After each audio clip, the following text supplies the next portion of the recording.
महाराष्ट्र में नासिक के नजदीक एक छोटे गांव में चित्पावन ब्राह्मण परिवार में एक लड़के का जन्म होता है। तारीख 28 मई साल 1983। लड़का 3 भाई और एक बहन। जब 12 साल की उम्र होती है तो अपने दोस्तों को साथ लेकर लड़का एक मस्जिद पर धावा बोल देता है। कम उम्र में ही अभिनव भारत नाम का एक मंच बनाता है, जिसका मकसद भारत से अंग्रेजों को बाहर करना और हिंदू धर्म की महानता का परचम लहराना था। विकिपीडिया में वीर सावरकर की शुरुआती जिंदगी के बारे में कुछ ऐसा ही लिखा है। वीर सावरकर इस दुनिया में नहीं है, लेकिन उनकी कहानियों की पूरी दुनिया भारत में जीवित है, जिसमें हर कोई अपने तरीके से उनकी कहानी कहता है, उनको मानता है। उनको लेकर राजनीतिक दलों का अलग मत है। एक सियासी दल उन्हें हीरो कहता है, दूसरा उन्हें सांप्रदायिक।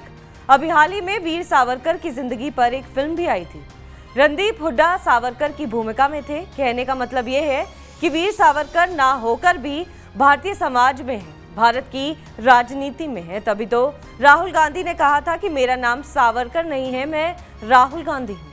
किस लिए कहा था, क्यों कहा था, ये अलग मसला है। उन मसलों पर हमें जाना नहीं है, हमें वीर सावरकर पर ही फोकस करना है। सावरकर ने पुणे के फॉर्च्यून कॉलेज में दाखिला लिया और स्नातक की डिग्री पूरी की। उन्हें इंग्लैंड में कानून का अध्ययन करने का प्रस्ताव मिला और छात्रवृत्ति की पेशकश की गई। उन्हें इंग्लैंड भेजने और पढ़ाई जारी रखने में श्यामजी कृष्ण वर्मा ने मदद की थी। कहते हैं कि लंदन में वीर सावरकर ने अपने साथी भारतीय छात्रों को प्रेरित किया और आज़ादी के लिए अंग्रेजों के खिलाफ लड़ने के लिए एक संगठन फ्री इंडिया सोसाइटी का गठन किया।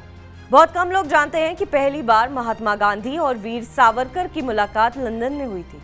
ये तब की बात है जब गांधी महज मोहनदास करमचंद गांधी हुआ करते थे और उन्होंने भारत में कोई भी नहीं जानता था। ये भी संयोग है कि गांधी की हत्या में सावरकर का नाम आया, उनकी गिरफ्तारी भी हुई और वो बरी भी हो गए। भारत में वीर सावरकर के बड़े भाई ने इंडियन काउंसिल एक्ट 1909, जिसे मिंटो मॉल रिफॉर्म के नाम से जाना जाता है, उसके खिलाफ एक विरोध प्रदर्शन आयोजित किया था। ब्रिटिश पुलिस ने दावा किया था कि वीर सावरकर ने अपराध की साजिश रची थी। एक कलेक्टर की हत्या भी हुई थी। इस मामले में कई सालों तक दोनों के बीच चोर पुलिस का खेल चलता रहा।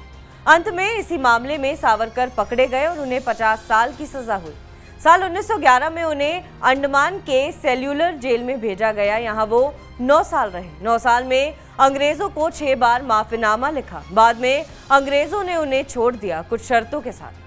वीर सावरकर के बाद की जिंदगी एक तरह से ऐसे ही बीती, क्योंकि ना तो संघ चाहता था कि उनके नाम से वो जुड़े और ना ही कोई अन्य पार्टी, लेकिन फिर भी सावरकर एक तबके के हीरो बने रहे। कहते हैं कि पूर्व प्रधानमंत्री अटल बिहारी वाजपेयी ने सावरकर को भारत रत्न देने का आवेदन लेकर राष्ट्रपति के नारायण के पास गए, लेकिन उन्होंने मना कर दिया। पीएम मोदी जब संसद में वीर सावरकर की तस्वीर को नमन कर रहे थे तो ये एक नया संदेश था कि सावरकर भारत में उतने अकेले नहीं हैं। सावरकर न सिर्फ क्रांतिकारी थे, बल्कि एक लेखक भी थे और एक ऐसे कवि भी जिसने जेल में रहते हुए पत्थर से 6000 कविताएं लिख डाली। सावरकर हिंदू राष्ट्र की बात करते थे, 2 नेशन की बात करते थे, लेकिन उनकी जिंदगी में काफी विरोधाभास भी रहा।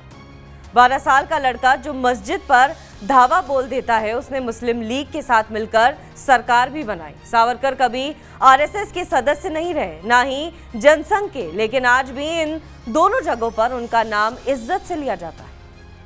बहरहाल, आपको हमारी खबर कैसी लगी, कमेंट सेक्शन पर जरूर बताएं। देश और विदेश की तमाम बड़ी खबरों के लिए आप देखते रहिए TV9 डिजिटल।